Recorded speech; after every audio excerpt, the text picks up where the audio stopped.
और स्पोर्ट्स के शो में आज बहुत सारी बातें होने वाली है। भारत और श्रीलंका के बीच कल होने वाले आखिरी वनडे पर बात होगी। साथ ही आपको ये भी बताएंगे कि धोनी का मिशन 10K क्या है। साथ ही हम बात करेंगे एशिया सीरीज में किस तरीके से पर्थ में एकदम से पलड़ा पलट चुका है। लेकिन सबसे पहले बात वाइजैक में होने वाले कल आखिरी जो वनडे मैच है उसकी बात करेंगे और उसमें क्या इंडिया के हिटमैन फिर से अपना नया टारगेट कुछ सेट करेंगे वो भी बताएंगे। देखिए रिपोर्ट। तो कल का मैच कितना अहम है और वो क्या क्या चीज़ें हैं जो सामने आ सकती है कल, उस पर एक संभावित कुछ ग्राफिक्स है वो हम आपको दिखाते हैं। वाइजैक में कल पहले डिटेल दे दें, 1:30 बजे से मैच होना है। भारत और श्रीलंका के बीच खेला जाने वाला आखिरी वनडे मुकाबला है इस सीरीज़ का। भारत पहले ही इसमें आगे चल रही है। तो क्या विजयी वार एक बार फिर से टीम इंडिया की तरफ से होगा? क्या एक बार फिर से रोहित अपना वही करिश्मा दोहराएंगे? दूसरी जो बात है इस मैदान को लेकर खास वो ये है कि महेंद्र सिंह धोनी का इस मैदान से बड़ा पुराना नाता है और उनका एक मिशन भी है इस मैदान को लेकर। तो आइए उसकी बात कर लेते हैं। धोनी के लिए क्यों बेहद खास हो जाता है मैदान और धोनी की कोशिश इस मैदान पर एक बार फिर से बड़ा धमाका करने की होगी, क्योंकि वाइजैक में धोनी पूरा करने वाले हैं टारगेट 10K। क्या है ये टारगेट 10K? देखिए रिपोर्ट। तो ऐसे तो महेंद्र सिंह धोनी के लिए वाइजैक का जो ये मैदान है बहुत कुछ मायने रखता है, लेकिन कल और भी अहम हो जाएगा जब वो 10K मिशन को पूरा करेंगे। हमारे क्रिकेट एक्सपर्ट मनिंदर जी हमारे साथ जुड़े हैं। मनिंदर जी, ये अगर इसके हम बात करें महेंद्र सिंह धोनी और वाइजैक का जो मैदान है, बहुत याद है यहाँ से पहली बार यहाँ से सैकड़ा निकला था धोनी के बल्ले से और उसी के बाद एक कदम आगे बढ़ते चले गए और कल एक और कीर्तिमान यहाँ से रचने वाले हैं। बिल्कुल, देखिए पीछे मुड़ के नहीं देखा, तब से इनको नंबर 3 पर मेरे ख्याल से बैटिंग करने भेजा था और उसका उन्होंने पूरा फायदा उठाया और ये धोनी की क्लास हुआ करती थी और अभी भी वो क्लास उनमें है।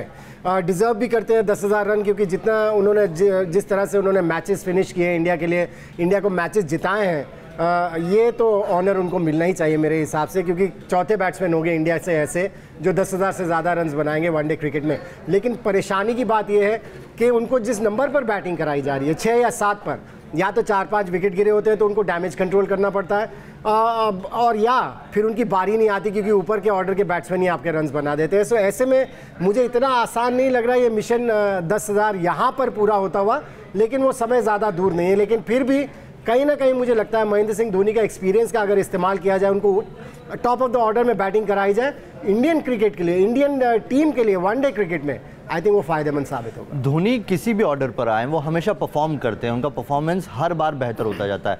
क्या उन्हें थोड़ा सा आगे लाना टीम के लिहाज से और धोनी के लिहाज से, दोनों के लिहाज से बेहतर होगा? हम जस्टिस कर पाएंगे ज़्यादा? बिल्कुल कर पाएंगे। और देखिए जब वो बाद में बैटिंग करने आते हैं, जैसे कि पहले वनडे में हमने देखा था उनको, जैसे मैंने पहले भी कहा, डैमेज कंट्रोल करने की ज़रूरत पड़ी और फिर टेल आ गई उनके साथ। अगर आप उनको ऊपर बैटिंग कराते तो शायद कुछ और होता, नतीजा कुछ और होता। आप किसी बैट्समैन को वो संभाल के रखते, क्योंकि उनके पास इतना अनुभव है। और हमने देखा है जब धोनी फुल फ्लो में हुआ करते थे तो जो बैट्समैन साथ में खेल रहा होता था उससे भी रन्स बनवा लेते थे, वो पार्टनरशिप भी कर लेते थे। सो इस तरफ सोचना मेरे ख्याल से ज़रूरी होगा कोच के लिए, कैप्टन के लिए, कि उनको किस नंबर पर बैटिंग कराई जाए। क्योंकि मुझे अभी भी लगता है कि 6-7 उनके लिए इस समय जो उनकी स्थिति है, क्योंकि उनको थोड़ा सा वक्त चाहिए सेटल होने के लिए, बहुत देर हो जाती है। तो चलिए, धोनी के लिहाज से वाइजैक का हमने मैदान समझा, लेकिन अब टीम इंडिया के लिहाज से समझ लेते हैं वाइजैक में विजयी वार करने के लिए कितनी तैयार है टीम इंडिया। देखिए रिपोर्ट। तो मनिंदर जी ये बताइए कि क्या वाइजैक में विजयी पिच तैयार हो चुकी है? देखिए मुझे नहीं लगता कि पिच से इतना ज़्यादा फर्क पड़ता है। हालांकि पहले मैच में हमने देखा था जो धर्मशाला में हुआ था, थोड़ी सी मदद मिली श्रीलंका के बॉलर्स को और ढेर कर दिया उन्होंने इंडियन बैटिंग लाइनअप को। लेकिन दूसरे वनडे में जो मोहाली में खेला गया था, लगभग कंडीशंस कुछ उसी तरह की थी।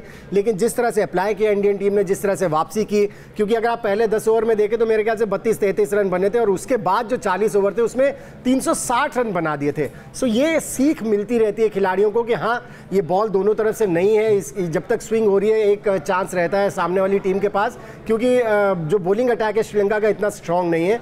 और अगर उसको नेगोशिएट कर दिया तो फिर श्रीलंका के पास कोई किसी तरह का जवाब नहीं है। हालांकि यहाँ की पिच में स्पिनर्स के लिए मदद रहती है, लेकिन श्रीलंका के पास ऐसे स्पिनर्स भी नहीं है। सो कॉन्फिडेंस लेवल अगर आप देखें तो इंडियन टीम की काफ़ी हाई होगी और रिकॉर्ड भी अगर आप देखें तो वो भी बेहतरीन है और कई बार ये चीज़ें बहुत कारगर साबित होती है। लेकिन मुझे लगता है जिस तरह से मोहाली में जीत हासिल की, उससे पता चलता है कि पहली हार के बाद किस तरह से प्रिपरेशंस की, होमवर्क किया इस इंडियन। ये सीरीज 3 मैचों की थी, अभी 1-1 से बराबर है। इस पूरी सीरीज को हम पुराना अगर पूरा इतिहास अभी हटा दें, थोड़ा साइड में रख दें, तो मोहाली में हमने विराट जीत की, तो उससे पहले धर्मशाला में विराट हार थी, तो अब ये मैच हिसाब बराबर करने का हिसाब बराबर करने का तो है, लेकिन श्रीलंका के पास एक ही मौका है कि अगर सीमिंग पिच आपने बना दी, ग्रीन टॉप पिच बना दी। हमने कोलकाता में भी देखा था, इंडियन बैट्समैन को परेशानी हो गई थी कोलकाता टेस्ट मैच में, 172 पर आउट हो गई थी, लकमल विकेट्स ले गए थे श्रीलंका के लिए, और वही हाल धर्मशाला में भी हुआ था।